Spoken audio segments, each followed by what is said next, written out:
Welcome, everyone. Welcome back to our weekly webinar series, Embracing Change.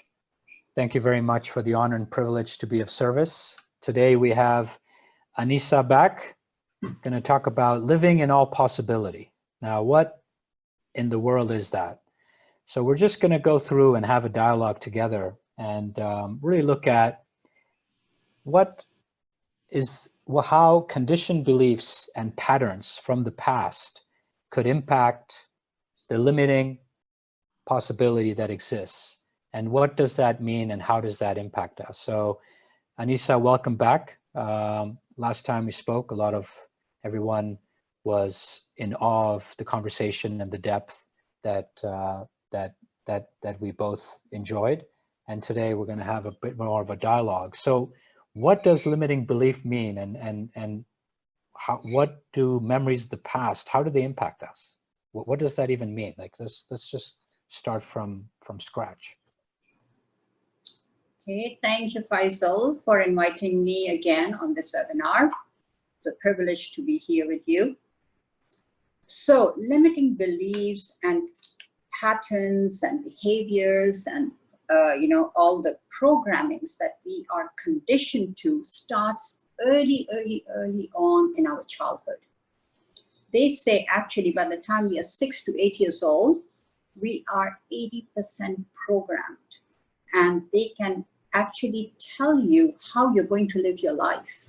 Not everything that happens to you, but how you would actually make choices, what kind of choices. Now, what happens is that before 6 to 8 years old, our logical mind is not developed. It's all unconscious, subconscious, which is more open.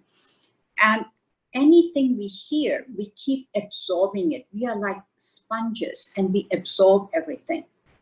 Now, when you see something that is happening and the adult expects you to understand the logic, a child cannot understand the logic. The child will only see, my mother is not there and she left me when I needed her, so maybe she doesn't love me. You know, these are the perceptions that happen, actually. There was a study done in the US many years ago by some medical universities, and they found that 97% of our illnesses and diseases is due to stress. But it is not circumstantial stress, it is cellular memory stress. Cellular memory are memories that we hold on at a cellular level from early childhood when you're before your logic or conscious mind came in. So subconsciously, we are already programmed, watching how we see things. Okay, if I give you an example and then you will understand it better.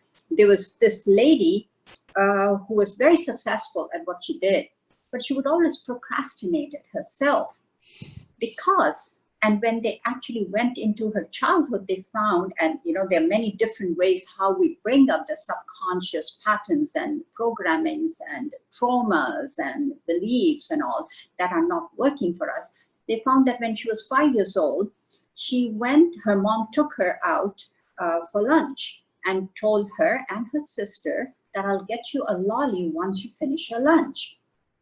Now, this little girl at 5 probably didn't like her veggies, or she was really full, she couldn't eat anymore, so she doesn't get a lolly, and her sister gets it.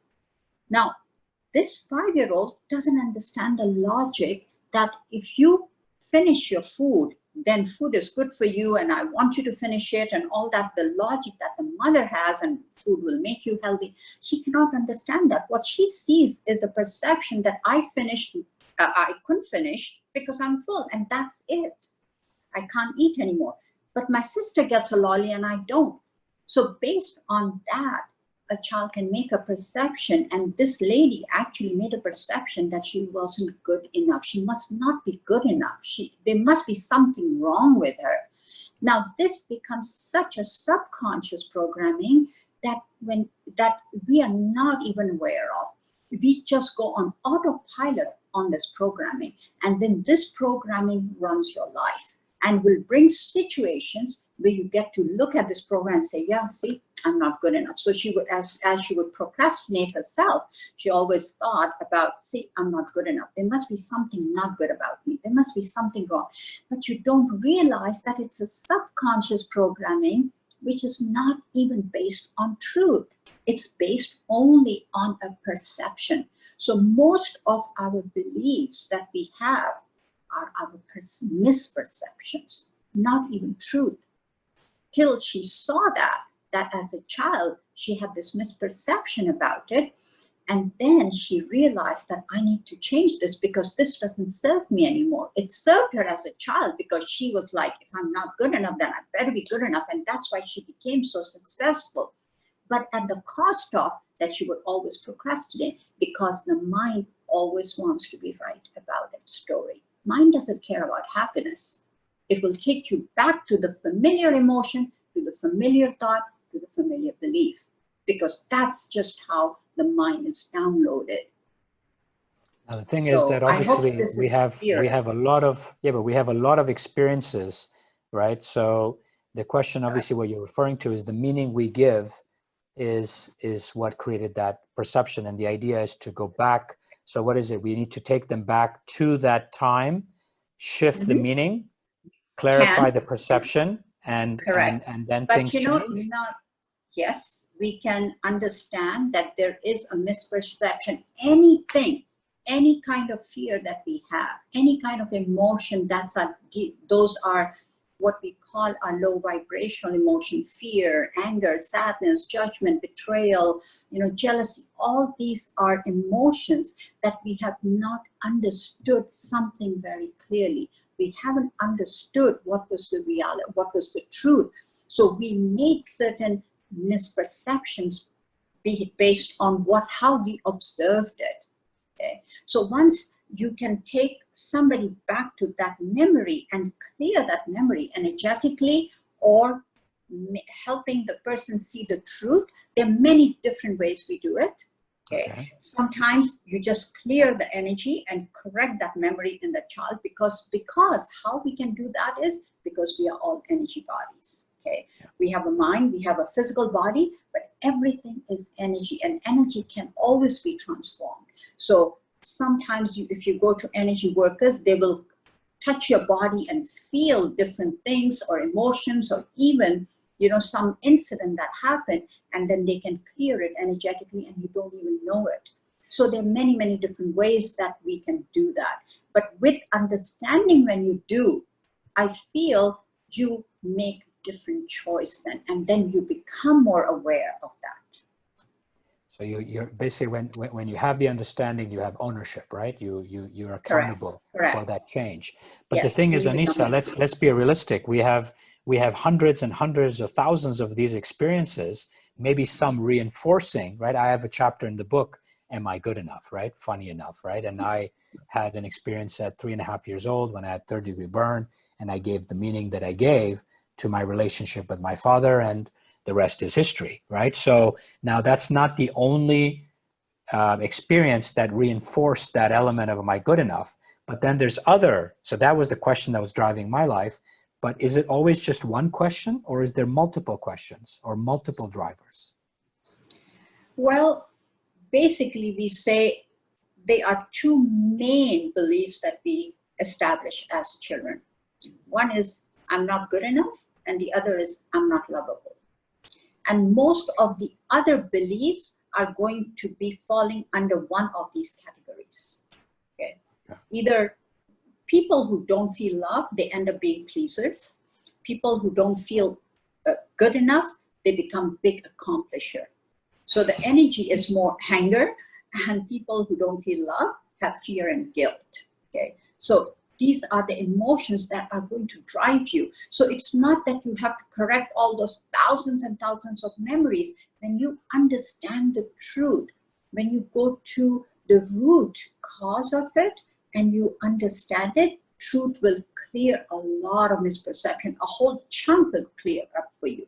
Okay. So it's not that you have to go to every memory as such, because every memory is built on the last, on the previous. Okay. So as you go to the bottom and you clear from here, everything else has a domino effect, and everything else gets settled in your body now. Okay, so then now you're talking about this lifetime, right? Then we talk about epigenetics.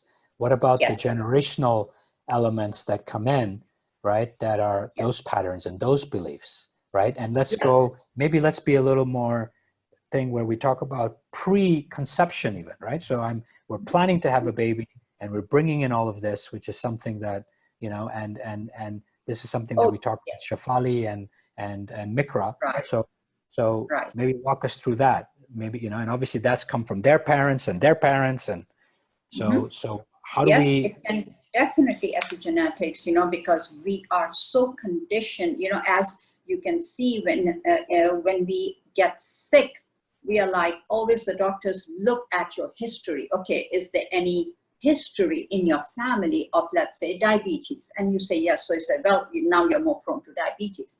So if we are more prone to having a physical illness, we are definitely prone to all the emotional patterns that are also passed on.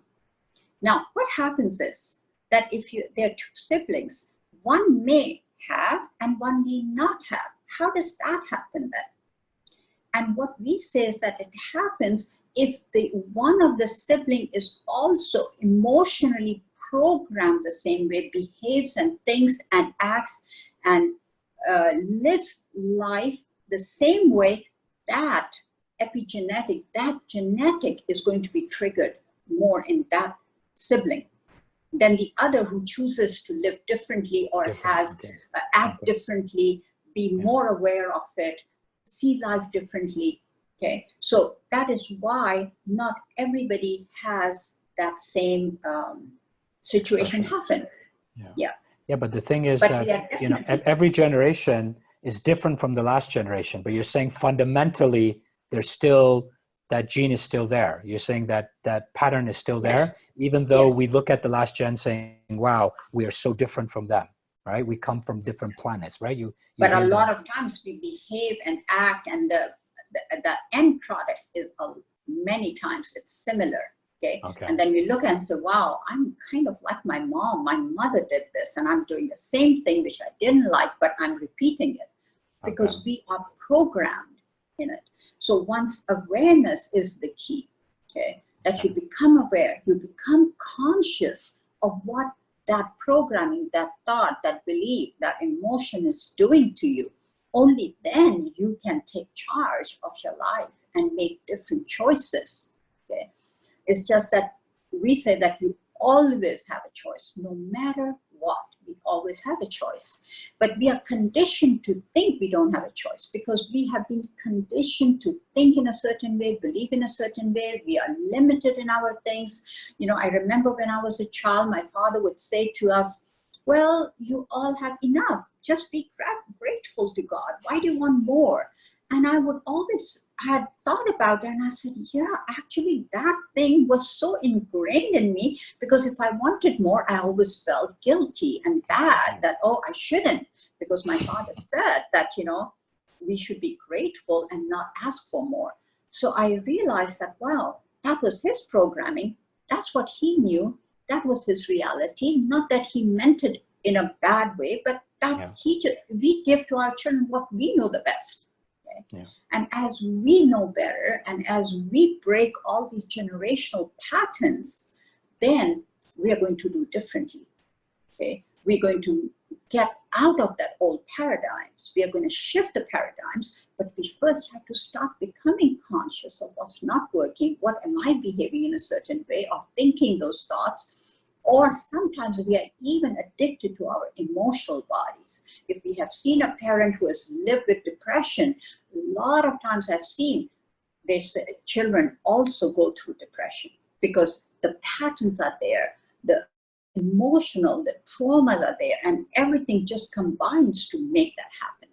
Okay? We are very complex individuals. So you have, before everybody talked about nature, right? They were very much looking at DNA, and now they've realized that nurture is the play. So you're saying to move from that pattern is the awareness, the consciousness, and then the choice to choose differently. But is it that easy? Is it just a choice? Is it just the awareness? Or is there more to it to be able to shift the nature and have nurture drive the behavior, because from the behavior and the pattern will come the behavior, then the experience and the outcome, right? Right. So choice, we can make a mental choice, okay? I want to get this job. A lot of people make that choice, right? Okay. But what does that even mean? Okay. See, everything we do or choose is for something. And that something is that I want to feel love or I want to feel happy or peaceful, whatever. Okay. It's always very high vibrational emotion we want.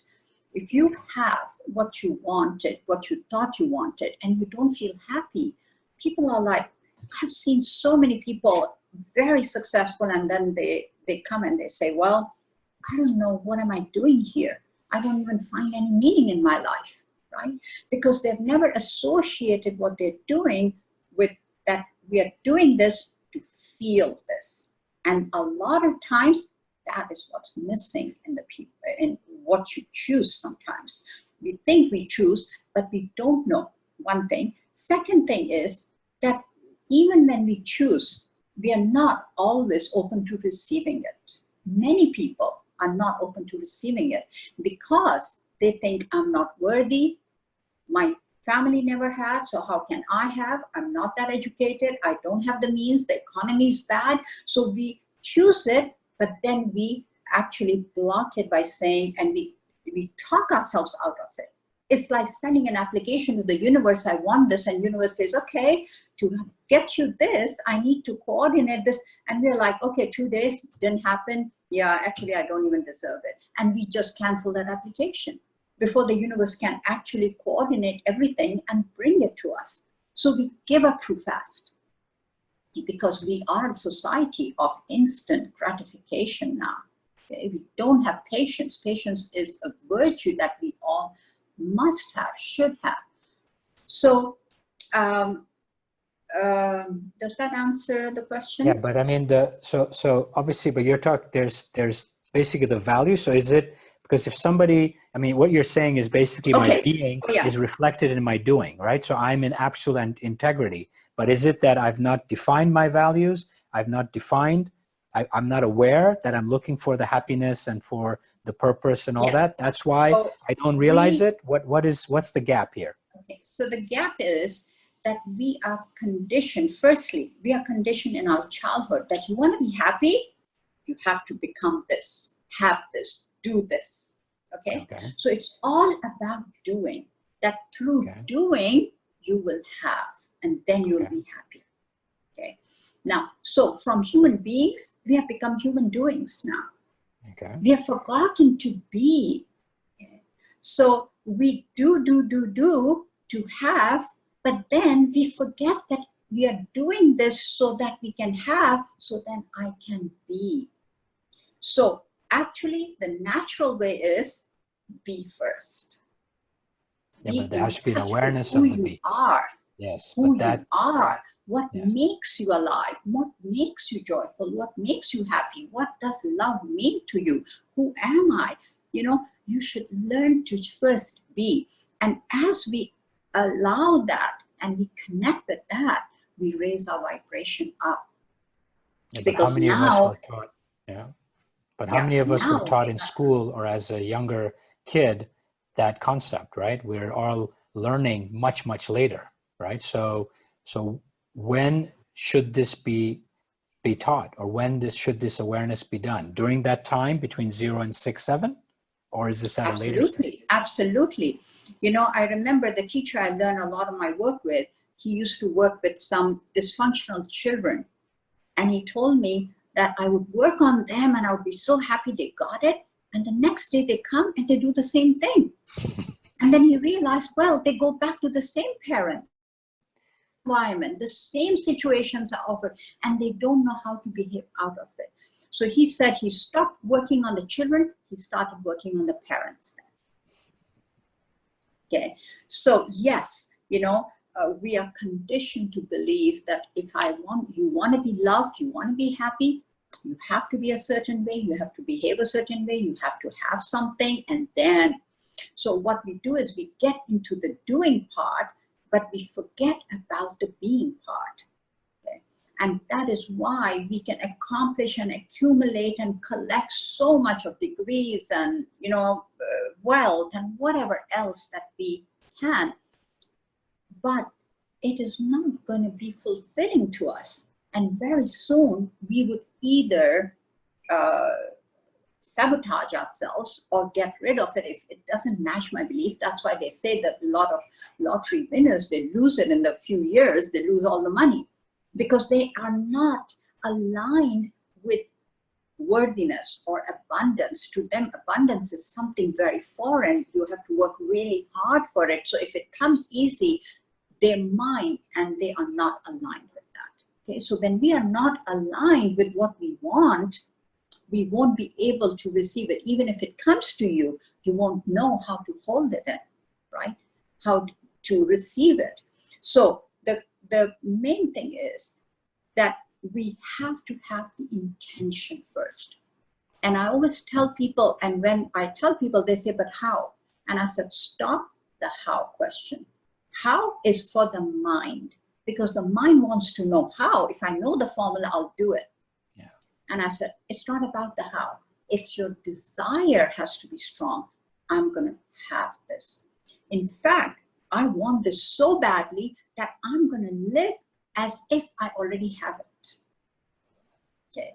So when you actually, law of attraction says that when you actually live as if you already have it, you have opened these portals within you that is able to receive it, to bring yourself to a place of receivership, and then be in gratitude as if you already have it. Be in gratitude for it. Gratitude is the highest state of receivership. We are normally in gratitude for things that we think are good for us, or we have deserved, or things have worked out for us, but we are never in gratitude for things that we have no idea why this is happening.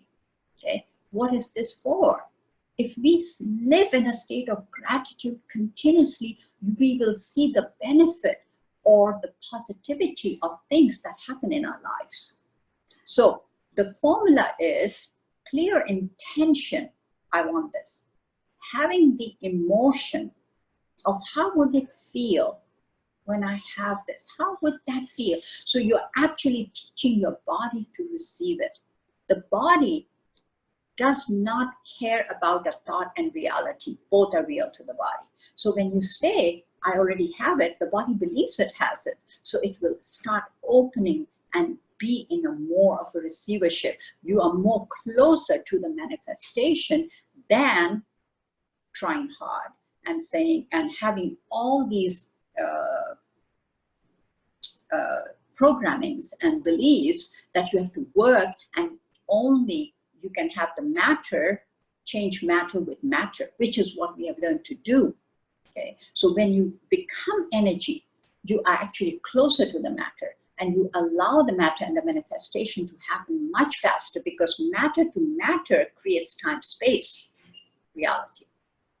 So have a clear intention, feel how would that feel if I have it, and be in gratitude as if you already have it in your life. But at the same time, I mean, one of the elements of the secret that was an issue was you still need to do. So from being comes doing, right? So it's not, it's the intention is there, you clear the pathway, you remove the resistance, but at the end of the day, yes, you have to be patient, but then you also need to be consistent and persistent for the follow through to happen.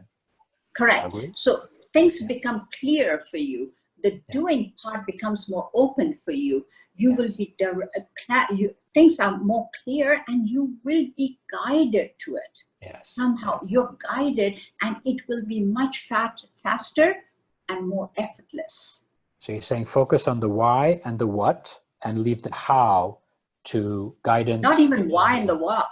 Focus on, this is what I want, and I already have it. Okay. So it's just the what. Because not why, even the, what, and not even how. The why. Yeah. No, because why is again the mind. What is again the mind? Okay. Because the mind, it always wants to understand how, when, what, why. Okay. That's how the mind operates. And it feels that once I know it, I can control it. But it cannot, because it's the outer world we are trying to control. And Yes. all that, what we are saying is, created in your inner world first, as if you already have it. Your inner world will define your outer world. So you're saying the outer is a reflection of my inner. I shift the inner, automatically the outer will manifest itself. Absolutely. And you have to trust that it will happen. But what you're saying is it removes the resistance.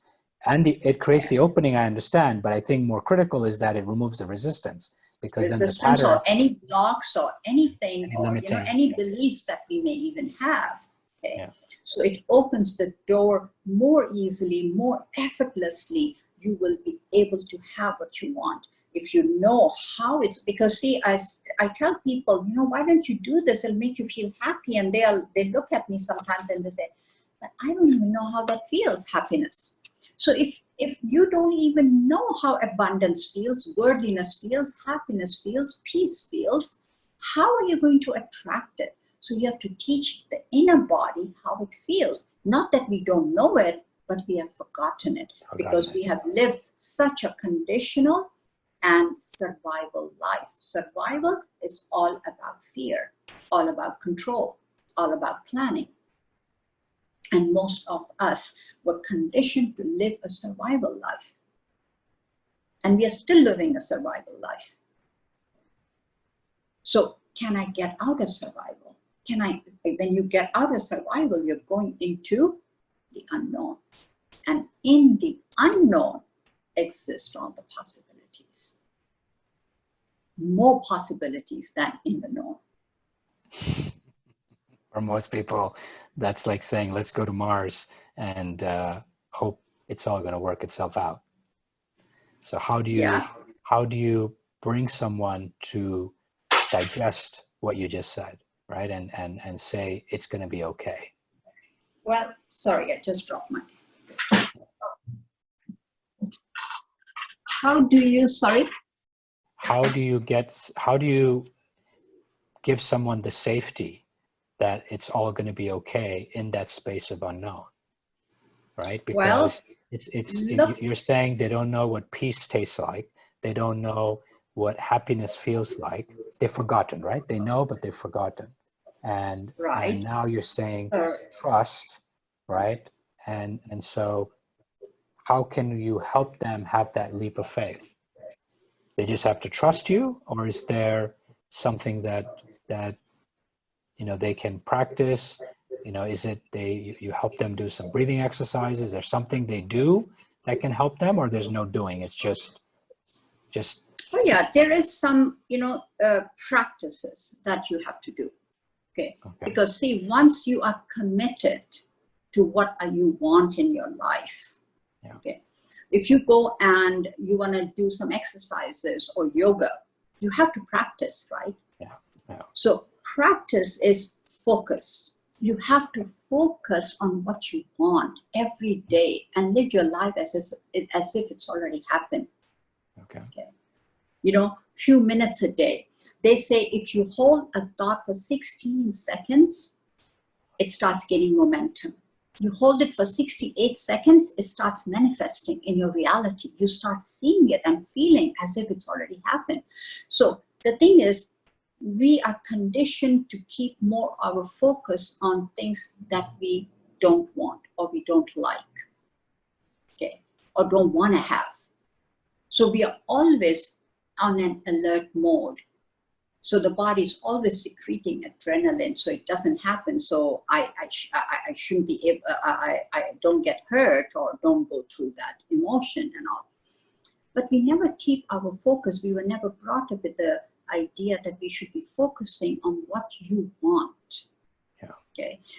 As you allow and become more focused on what you want, you actually would notice that it starts getting easier and easier and more approachable, more possible. Okay. So the thing is about practicing, meditating, asking yourself, what is it that I want? What is it that, is something, what makes me happy? Who am I? what am I doing here? How may I serve? You know, all these questions which we never ask, because the mind says, I don't have an answer, so why ask a question which I have no answer for? Okay? Because of course your mind is conditioned and programmed, so it doesn't have an answer to that. But if you ask this question and you kind of get quiet, the answers will come from the unknown. Answers don't come from the known, such answers. Because the known, you already know it. Okay? If you knew it, you wouldn't be asking it. Because a lot of answers are in the unknown, but we are all so afraid of the unknown that we don't want to go into the unknown. But a lot of people also will hesitate from asking or wishing or what they would call something that's not realistic, right? Well, is that due to yes. scarcity and the pattern Yes. from before, or is it Yes. just that, you know, the brain is saying we need to be real, we need to be realistic and not... Well, you know, Caroline Myss, who's a medical intuitive, she has written a book called Why People Don't Heal. Yeah. And she said she was shocked when she realized people actually don't want to heal. Yeah. Because either they will have to let go of the stories they have, they may have to change their environment and get out of the comfort zone. They may have to forgive someone that they are so happy about not forgiving, or it just becomes their fuel. They may have to, their life can just absolutely change for the better, but because it's the unknown, we don't want to do it. Okay. So people generally, we are programmed to be fixed, not healed. Okay. So if we want to be healed, we have to go within. We have to go in our inner world, because outer world cannot heal you. Outer world can only fix you. Okay, so Band-Aids. But Those are all cannot Band-Aids. Yeah, so those are all Band-Aids. Yes. Okay. Because all of this is collective. We are in the collective. Consciousness, medical collective, religious collective, economic collective, education collective. So all of these collectives, we have become like robots. So we just say, well, they said this is how it is, and that's how it is. Okay. That's how we are controlled by, you know, our environment so much, because we are totally programmed. And we just think that that's what I heard, that's what they said, so it must be right. And so when we were children, everything our parents said or did was the right thing, because we never could question them. And even if we did question, we were told to not question. Okay. Yeah, this generation may be a little different. Our generation, This yes. generation is going to be different. Absolutely. And I think this generation is going to change the paradigm now. So right now, okay, meditation, asking the question, so I guess through a form of journaling or through sitting with someone like yourself to have that conversation. What else? Is there anything else that, you know, walking in nature? Well, there are a lot of, yes. I mean, just nature, some ideas, or, some tools and tips for yeah, those who are watching. Nature is something, music is other thing, but reading certain, you know, autobiographies of people who have changed their lives, who are so inspirational and all. And there's so many other self-help books now, so much on YouTube available now that people can listen to also. Or, you know, having a friend. You know, there was a study done on people who graduated from Harvard, and they followed these people, the graduates, for a number of years. And two of them became the presidents of the United States, I think, and some were scientists, some became doctors, engineers, all that. But they also saw that some committed suicide and some were convicted. And they found out that when they didn't have that social bonding, family bonding, those people actually didn't succeed in life as such. So our bonding with our family and, you know, other humans, and knowing we are one, having compassion for other people, compassion on yourself, being kind, generous, do some volunteering work, it just helps you understand and connect more to yourself. All right, so now in terms of the next generation, right? So those who have kids that are between 0 and 7 or 0 and 8, depending on which school of thought you're from, what do you encourage them to do or be or articulate or express to help the next gen, not necessarily have those patterns and beliefs that would limit them? What would you say to them? Well, I think we have to work on ourselves and become an example for our children. We expect things from our children that we are not practicing ourselves. And they're watching you. Okay, so walk the talk. Yeah, the video has to match the audio. Walk the talk, and if you don't know the answers, or if you're not able to do it, explain to them, talk to them about it. Because children are very understanding. We think, oh, they won't understand. We should not tell them about this or that. I remember one of my clients, she told me how dysfunctional her family was and how they suffered through it. And I said, so did your parents separate? And she said, yes, eventually when I was 20, but I wish they had separated at 2. When I was 2 years old, I could have had a better childhood. My parents would have been happier individuals and not all that stress around. So, children, whenever there is stress around them and they watch you all the time and they will copy you in some ways, because they say that 80% of our relationships are influenced by watching our parents' relationship with us or within themselves. Yeah. So if you're not aware, and even you have to keep communication with your children, talk to them, read with them, explain. If you don't know, find somebody who can help your child, help you with that, okay? Because see, our desire is, now we are coming to a place where we can see so much chaos happening in this world, and we're all looking for peace and happiness, and we think the government should not do this and all, but it all starts with us. We have to make some choices. We have to create the change within ourselves. We cannot wait for change to happen outside of us. So the questions, our inner world has to change. So the questions you were saying that we should be asking, should those be a starting point to share with the children? Or and why not? If you give these kind of ideas at a young age to the children, they would grow up with that ideas. And it's not about getting an answer, but don't stop asking the question. The answers will come to you eventually in some form or the other. So now we're talking about a nuclear family, right? Here we have a question from someone saying, one of the challenges I find difficult is how to reconcile values that can come into conflict at times, protecting family members, but also insisting on telling the truth.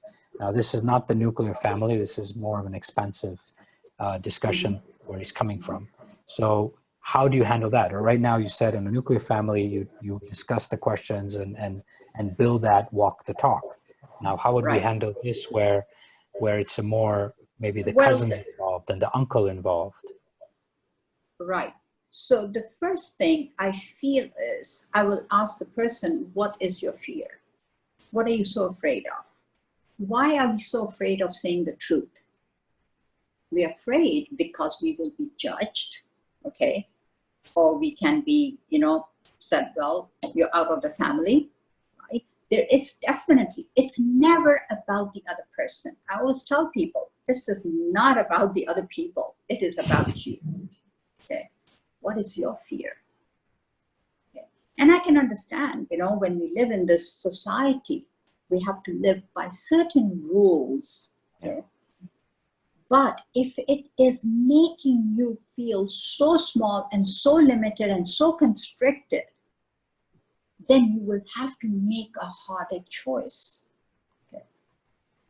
So the harder choice may be that your family can actually disown you. But you will, in that, you will find yourself, you will find your voice. And once you find the happiness and you become, an inspiration for others, they may actually settle down. So I would ask the person, what is your fear? And then work on that fear that the person has. Another question is, how, as a parent, can we encourage our children to be more conscious and be more aware of their thoughts on a daily basis? Now, this is obviously, I think this is probably age related, right? I think children that are 0 to 7, their thought patterns versus older will be different. So how can we encourage them to be more aware? Is there, would you ask them to share things? Would you ask them to meditate? What would you? You know, the first thing I would tell parents is encourage your children to feel.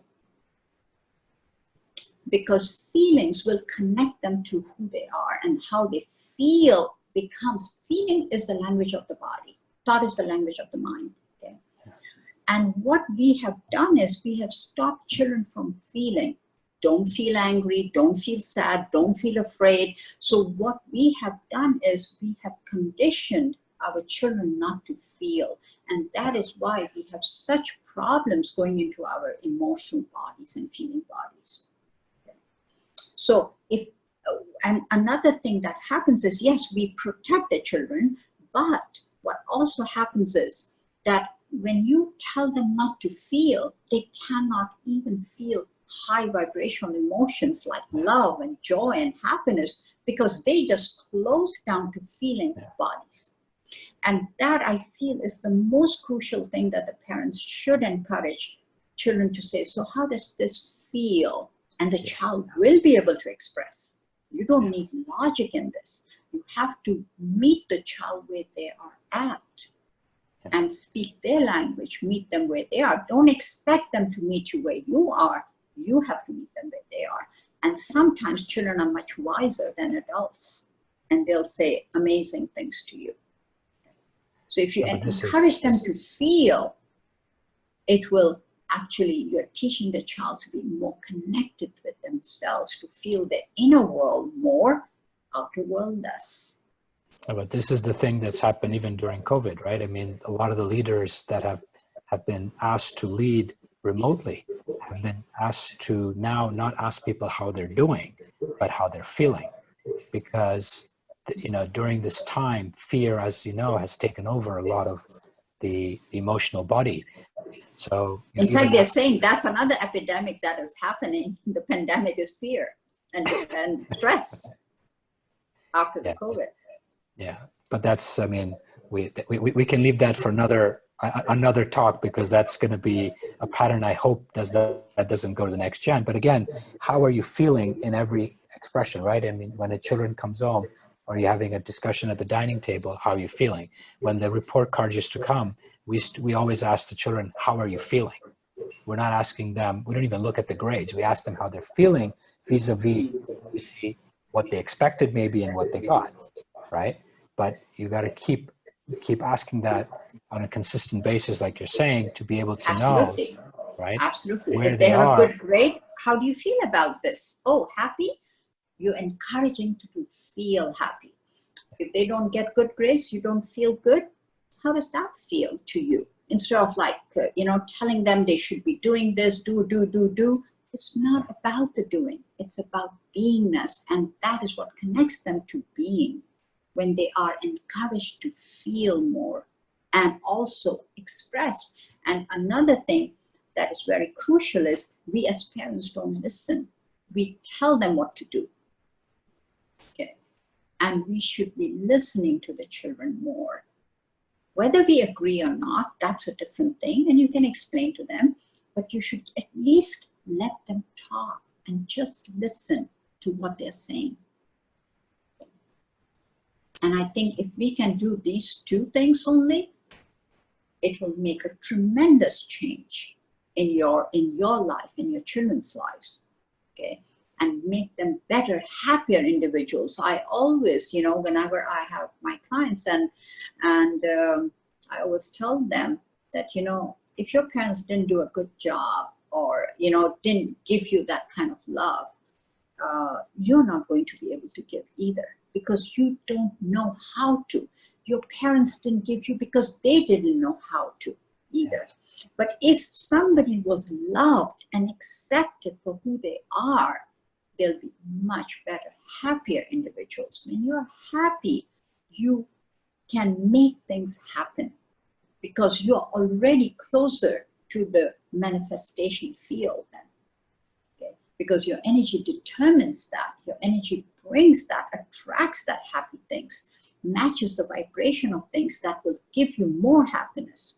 But if I'm not at that level, I will find it more harder and difficult to reach that stage. And it becomes a struggle for a lot of people then. So acknowledging, listening and acknowledging, but obviously providing the safety, etc., as a parent and the boundaries, but not judging or necessarily critiquing what, right? Yes. What they feel is what they feel, what they, you know, because obviously every one of us has a response to what's going on, right? And allow that, but still bring in the safety and the boundaries. Am I correct? And you can tell the children that, you know, this is how I see it because I have had some experience and this is how I see it. And what do you think you would like to do? What would you like? And very soon, if you listen to them, they will also listen to you. But because we don't listen to them, they're not going to listen to you because your child is a reflection of you again. So now going to, let's say, back to us and our parents, without having that conversation, the work you do on your own to create that shift and to create that. Right. Because our parents were not conscious parents. That generation wasn't going to therapists or anything, you know, in those days. It was just, are you crazy? That's why you want to go? There was such stigmas there. Now, people are open to this idea because they realize that we need to think differently, act differently, behave differently, feel different emotion, have a different experience. Now people are not about accumulating wealth and possessions. They want experiences.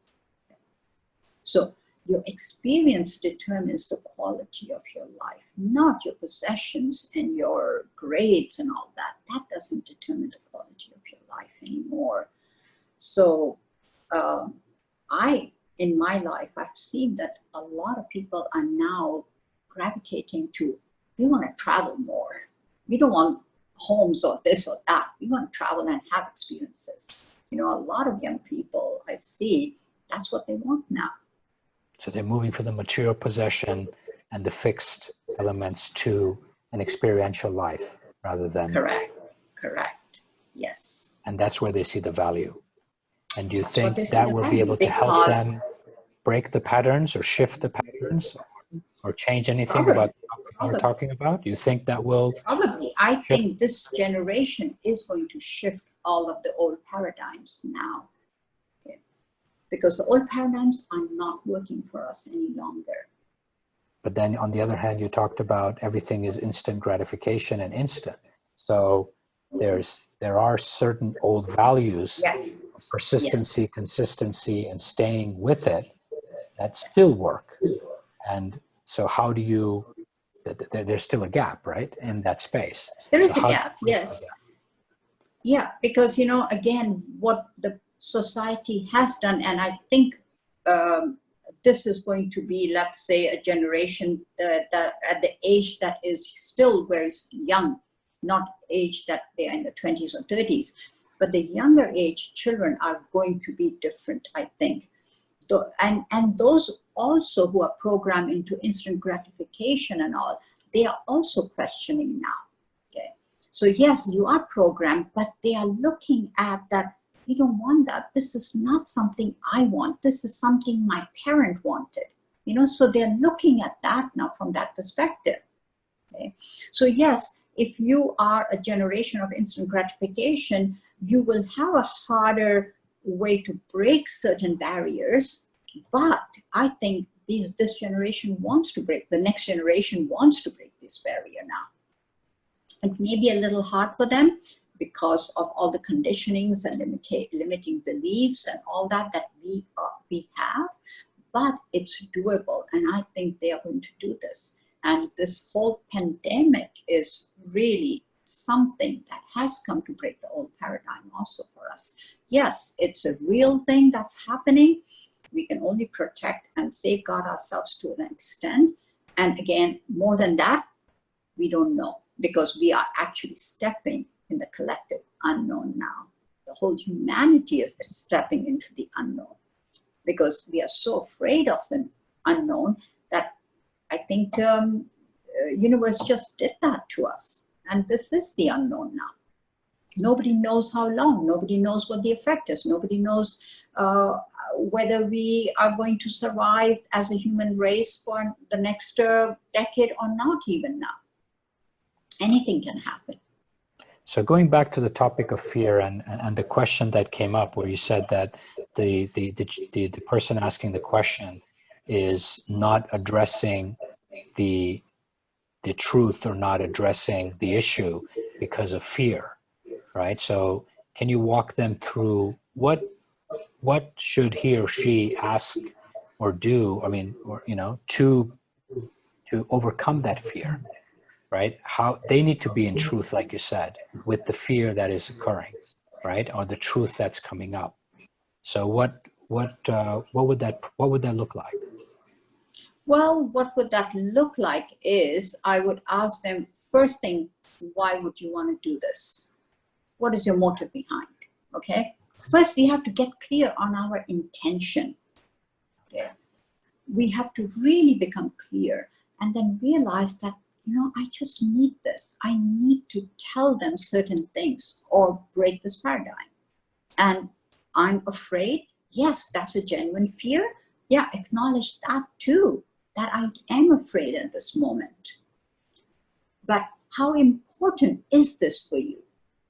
If it's really significantly important, then can I get some support in this?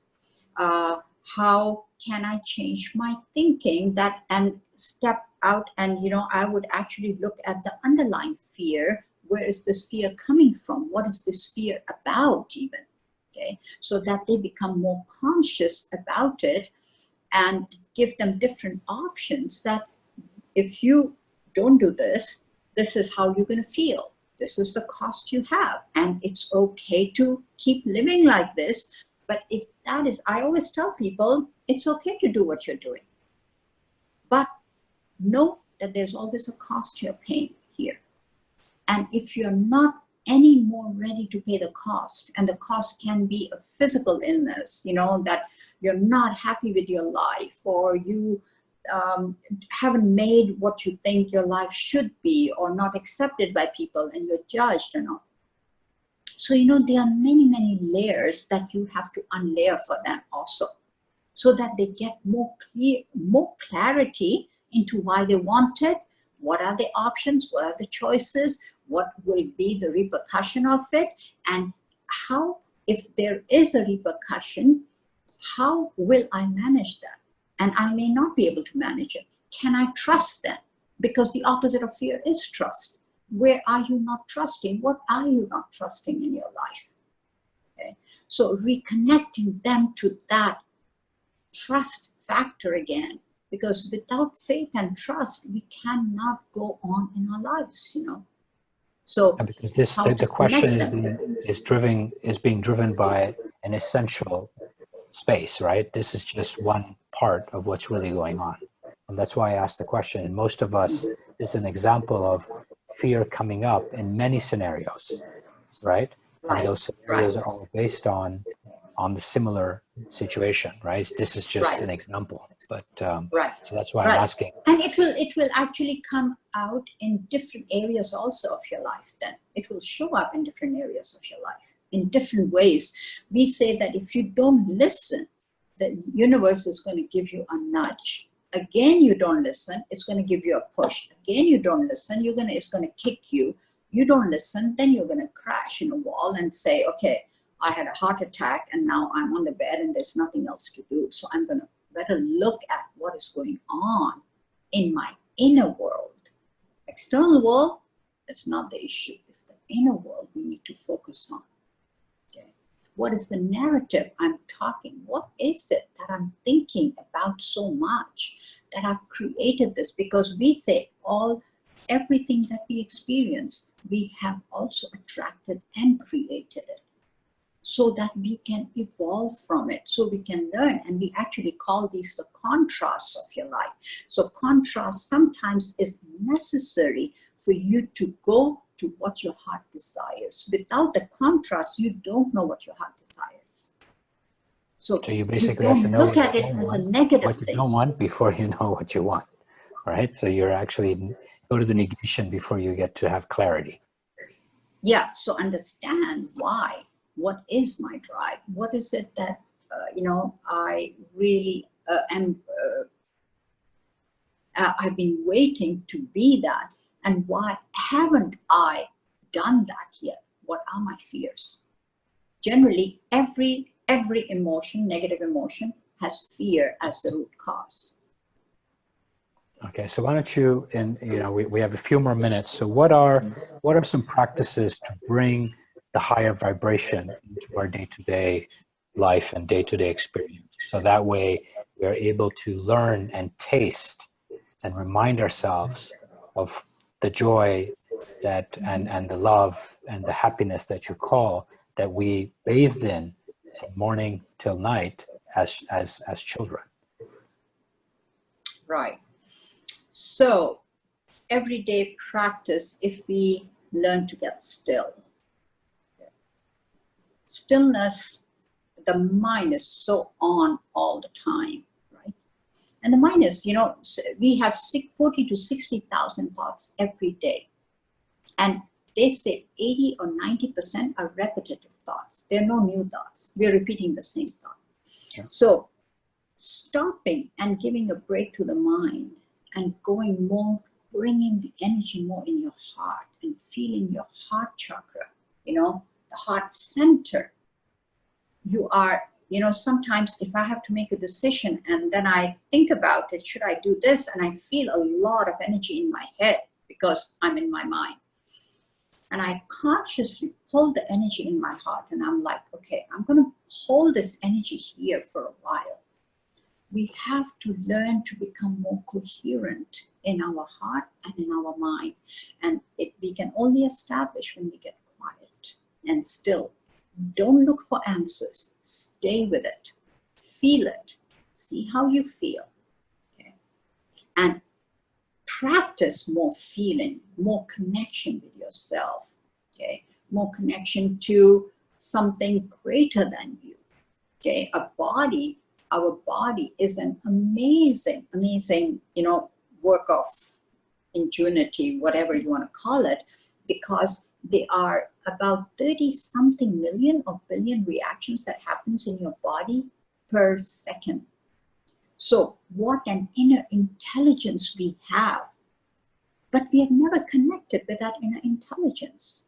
We don't even know that we have it. We're always looking for answers outside. Your inner self has the answers, and we can only connect when we know that it's there. Connect with that inner intelligence that is within you. Okay. And we can do it with self-reflection, meditation, writing, journaling is one thing, going out, being in nature is another, spending time with little children is another. There are many ways that, gardening, all that is so many different things, whatever makes you feel good. And people connect to cooking. So cooking is sometimes for people who like to cook, and it really calms them. Okay? So your intention is to move out of your mind and more to your heart center. Okay? That's what you're going to focus on. And you can actually just feel the energy more in your heart center and focus there more. So as you become more aware that I can focus in my heart center, you will see that you will feel situations more. You'll become more intuitive. You will become more one with everything around you also. And you will know things and you don't even have to think about it that much. And again, everything is about love. Am I coming from a place of love? Am I coming from a place of fear? If we can ask that, okay, we will have the answers much faster, more with ease. because everything is about love.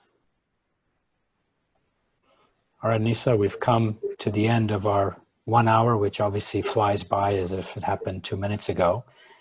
Is there something you want to say in closing, or you want to end with the love note? Maybe you want to add a couple more lines on that. I mean, I know you're talking about, again, you know, I wrote a book where we talk about head and heart united, and that's what you're closing with. And obviously love is key and foundational and trumps all, right? You're saying love trumps all.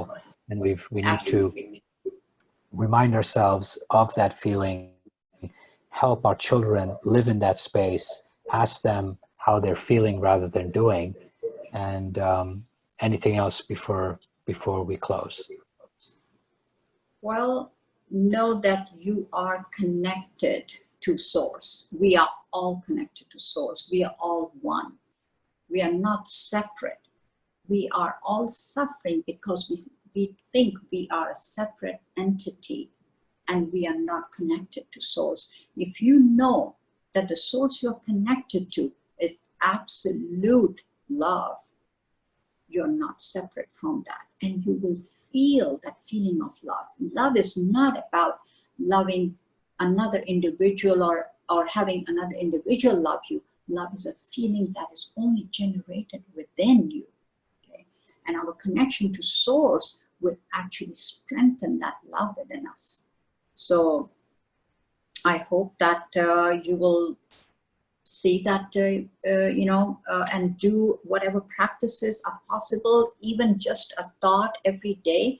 There was one, if there's time, I'll tell you a story. There was this man who used to pray to God, and do all the right things. And he said, God, do you accept it? And God said, no. And he said, why? He said, I want you to go to this village. I want you to watch this man, what he does. And I accept him more than I accept your prayer.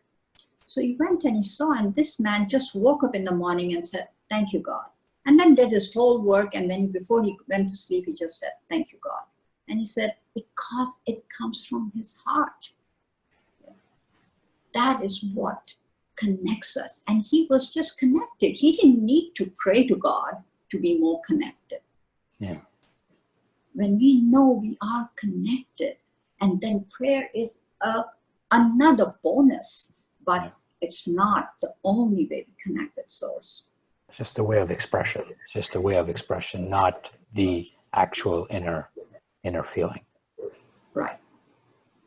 All right, Anisa, thank you very much for the time, the wisdom, the sharing. As always, an absolute pleasure to discuss and share, and hopefully everybody that was on the call, and as well those who will watch the recording, will benefit a lot. So thank you very much again, Anisa, for being here. Faisal, and thank you all for being part of the webinar, and I wish you well, and I wish you a lot of love.